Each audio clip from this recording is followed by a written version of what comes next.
Halo bro, pernah gak sih terlintas dalam pikiran kalian dari mana asal sebenarnya buah iblis? Kenapa ada kekuatan yang bisa bikin orang terbang, mengendalikan api, sampai jadi dewa matahari bro?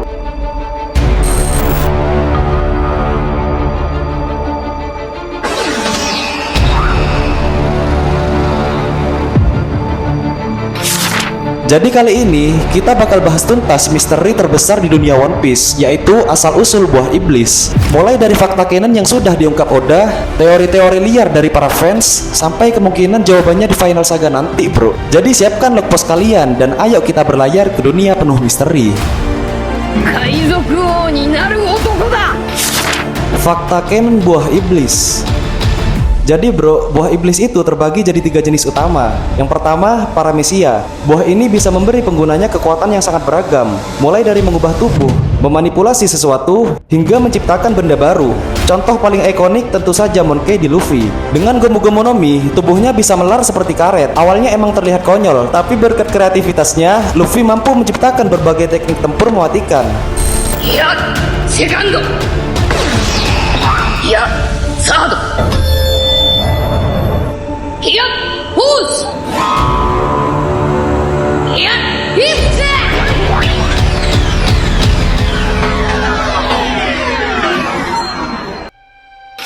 Namun paramesia juga punya sisi aneh, seperti Bagi dengan Bara-Bara no Mi yang membuat tubuhnya bisa terpisah-pisah, atau Mr. Tree dengan Doru-Doru no Mi yang bisa menghasilkan lilin untuk membuat senjata dan perisai bro. Yang kedua yaitu tipe Zoan. Buah ini memungkinkan penggunanya berubah jadi hewan atau makhluk mitologi. Kekuatan Zoan memberikan fisik yang jauh lebih kuat, insting binatang, dan daya tahan yang luar biasa hebat bro. Jadi gak heran kalau Zoan sering dipakai oleh para petarung di garis terdepan bro.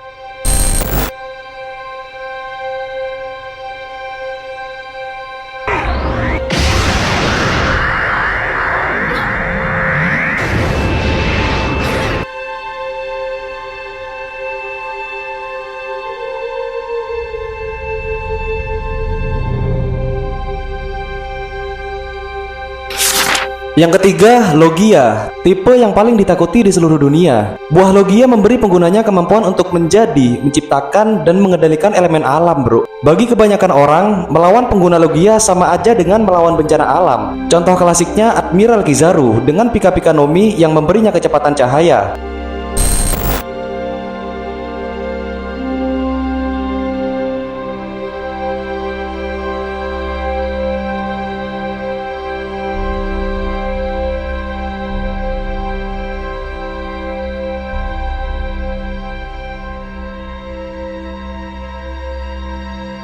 Bayangkan, menghadapi musuh yang bisa bergerak secepat kilat, itu nyaris bahkan mustahil buat bisa dihindari bro. Karena kekuatan inilah, Logia sering dianggap sebagai tipe paling berbahaya di antara semua buah iblis. Nah, ada fakta menarik nih. Jadi kalau pengguna buah iblis itu mati, kekuatannya itu gak ikut hilang bro, tapi terlahir kembali di buah lain terdekat. Jadi seolah-olah kekuatan itu gak mau punah bro. Di Pulau Kepala Telur, Vegapunk akhirnya memberikan teori mengejutkan kalau buah iblis itu adalah perwujudan dari impian manusia, yang artinya setiap kekuatan yang ada di buah iblis dulunya adalah masa depan yang diinginkan oleh manusia. Misal nih, ada orang yang pingin bisa terbang, maka terciptalah buah iblis yang bisa bikin penggunanya melayang di langit bro. Tapi dari semua itu tetap ada harga yang harus dibayar. Laut sangat membenci pengguna buah iblis, seolah-olah laut bilang, itu kata laut bro.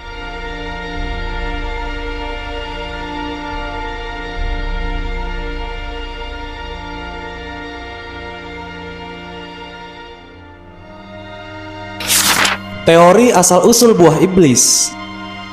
Nah, sekarang kita masuk ke bagian yang paling seru nih bro. Pertama, buatan manusia kuno. Jadi ada teori kalau buah iblis itu sebenarnya adalah hasil eksperimen peradaban kuno di Void Century. Apa alasannya? Karena sekarang Vegapunk sudah bisa bikin buah iblis buatan bro. Nah, kalau dia bisa, kemungkinan besar orang-orang dari 900 tahun lalu juga bisa. Bedanya, teknologi mereka mungkin jauh lebih hebat, bahkan sampai bisa menciptakan buah iblis dengan kekuatan dewa. Kemudian yang kedua, hadiah dan kutukan laut. Teori kedua bilang kalau buah iblis lahir dari laut itu sendiri, bro. Makanya laut itu membenci setiap penggunanya. Buah ini dianggap sesuatu yang tidak alami, menentang kehendak lautan. Bahkan ada yang bilang Greenland dan Redland bisa jadi adalah tempat awal munculnya buah iblis, bro.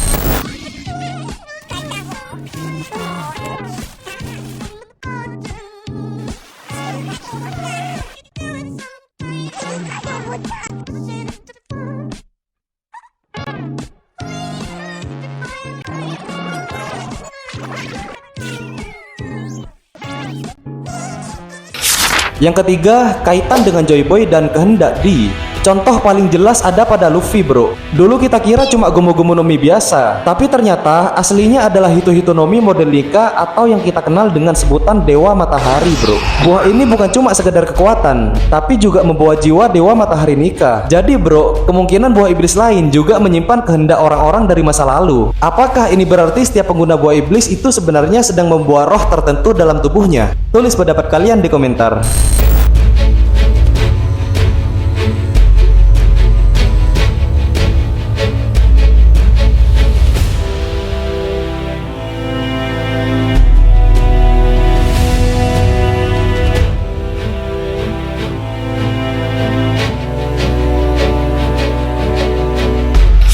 Kemudian yang keempat, kontrak dengan iblis nyata.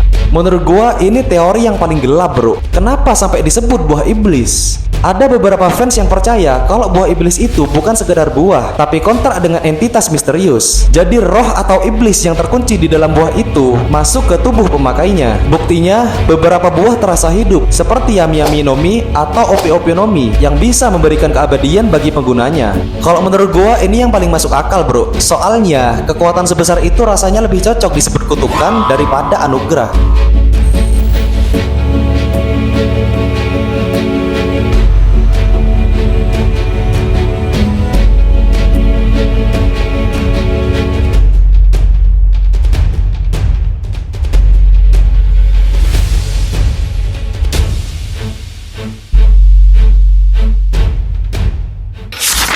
Misteri yang belum terjawab.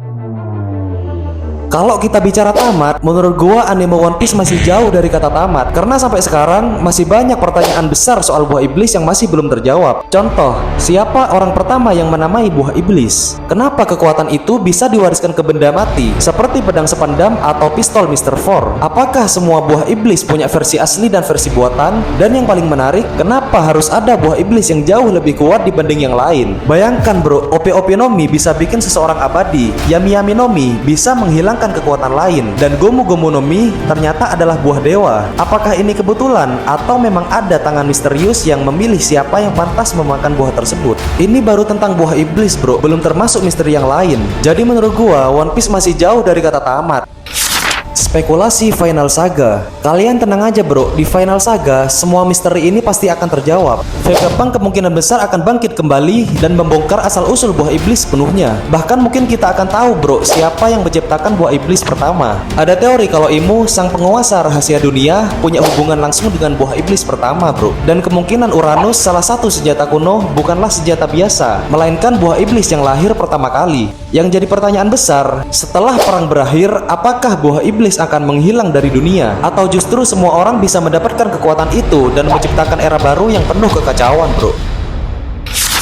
Jadi itulah seputar fakta, teori, misteri, dan spekulasi dari buah iblis. Buah iblis selalu jadi bagian paling misterius dalam One Piece. Apakah dia hadiah, kutukan, atau hanya impian manusia yang berubah jadi nyata? Yang jelas, Oda pasti menyiapkan jawaban besar di akhir cerita. Tapi sebelum itu, gua pengen tahu pendapat kalian, bro. Jadi menurut kalian, buah iblis itu ciptaan manusia, hadiah dari dewa, atau beneran kutukan iblis? Tulis teori kalian di kolom komentar, karena siapa tahu salah satu dari kalian bisa menebak rahasia yang akan Oda buka di Final Saga. Jadi itulah misteri di balik buah iblis. Kalau kalian suka dengan video ini, jangan lupa like, share, dan subscribe. See you the next video.